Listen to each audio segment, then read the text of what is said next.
Hey folks, so our post about making our Gouda was very popular the other day. It was really Gouda, the experience that everyone had. Sorry, had to do it.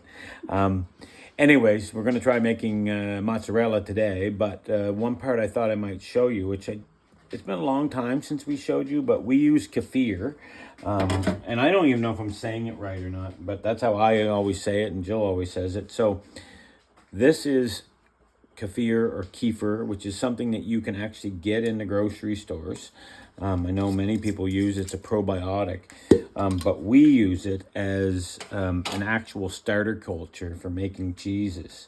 So I don't know if are you able to look in that jar, Joe? Mm-hmm.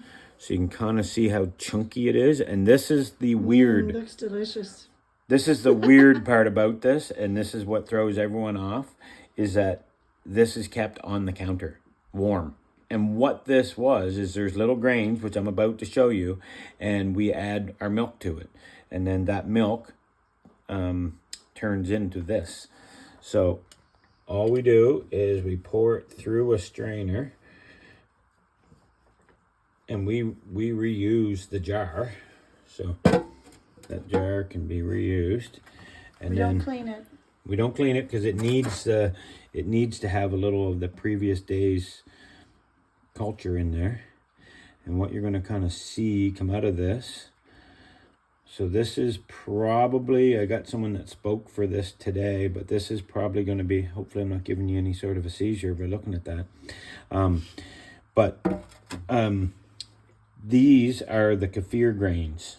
Okay, and you can see them. They're just like they look like cottage cheese, sort of. Yeah, I'd say halfway between cottage cheese and tapioca, somewhere around there.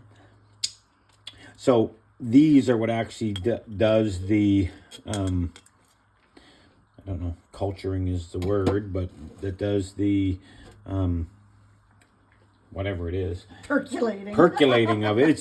So I don't know. Kefir is kind of like, I described it to someone this morning, it's kind of like sourdough for milk, which seems weird, I know, but you can see that as well. So we just have 2 jars in a go because this first jar I'm going to actually sell to someone this weekend, and they can take and make their own kefir at home. And you don't need raw milk to do that. You can make it with store-bought milk for the last however long.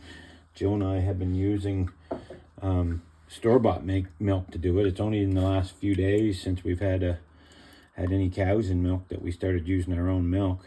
So how many grains did you take out of our original one to put into this? So I only did this the other day, and I will say... It was on the weekend. Yeah, it was just on Sunday. I don't feel like it was Sunday. Yeah, Sunday, because it was a rainy day, right? Yes. So first off, this is the kefir right here, and it's like a liquidy yogurt, if you'd want to call it that. Yeah. And it kind of has that same kind of yogurty flavor. It reminds me a lot of buttermilk, the smell of buttermilk, like that you buy from the store. So when I started the new jar, being the first one I did, I would say I put in... Yeah, sorry. I put in about that many grains.